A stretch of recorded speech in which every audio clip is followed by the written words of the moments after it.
Kaming mga Katoliko ay laging naakusahan na inimbento lang daw namin ang paniniwala na Diyos si Kristo nung Council of Nicaea.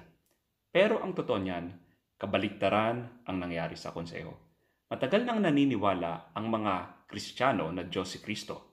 This can be testified by writings of early Christians like Saint Ignatius of Antioch, not to mention the New Testament.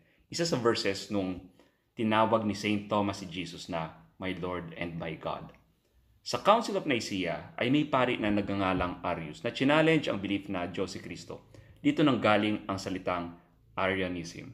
Dinibang nga lang siya ng buong simbahan that time. Ngunit lingid sa kalaman ng marami ay nanatili pa rin ang Arianism after ng council at maraming in power na Arians pa rin nung time na yon. Ito nga ang dahilan kung bakit na-exile si Saint Athanasius many times.